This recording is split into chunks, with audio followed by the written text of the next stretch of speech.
Hey folks, Mr. Dell here. We are looking at a problem that has to do with percent and finding a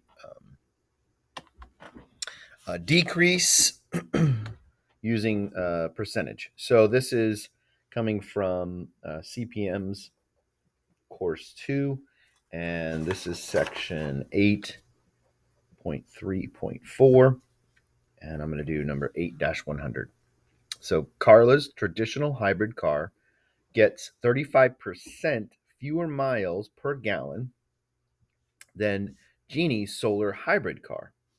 If Jeannie's car is 60, so Jeannie's car gets 60 miles per gallon, how many miles per gallon does Carla's car get? Calculate Carla's car mileage in two different ways using two different scale factors. So, two different multipliers. There's a couple ways to look at this. So we know what I'm doing is I'm looking at taking um, Genie's, which is 60. We know we have 60 miles per gallon mpg for Genie's car, but Carla's traditional hybrid gets 35% fewer. So I want to take that and decrease it by 35%. So I'm going to decrease it by 35% and figure out what that new mpg is, the miles per gallon for Carla's car is, right? So from 60 to 30, I'm taking off 35%. So first thing would be to do is figure out what is 35% of 60. That's one of the ways to do this, is to go, okay, what is 35% of 60? Remember, the multiplier that you would use when you have 35% is 0.35. So I'm going to take 0.35 times 60. Okay. So you can do that on the side. You can do that with the calculator. Let's show your process. And we would have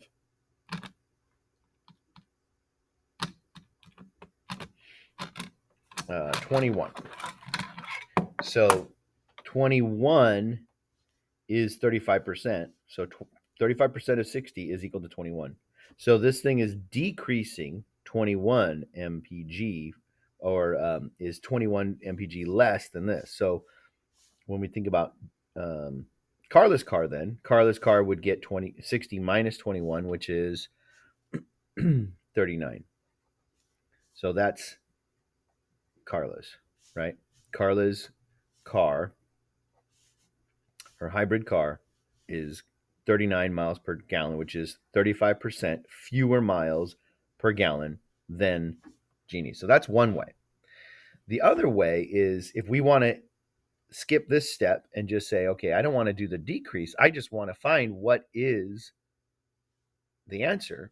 If we know she gets 35% fewer miles, then her efficiency would be 65%. So we could use 65%, which how did I get 65? Because 65 and 35 had to be 100, right? So 65% of 60 is going to equal Carla's car, right? Because if it's 35% less, that means that it's 65% of that is what the answer would be. So that's one way to kind of skip this decrease step. So we would just take 0.65 and multiply it by 60. And when you do that, again, do that on your calculator or on the side, you should get 39. And that is what our answer is, right? So we could do the decrease method, or we can look at, if we know it's 35% fewer, then we know that it will be the converse here of that, which is 65% of that 60. So there's a couple ways of looking at that. There we go.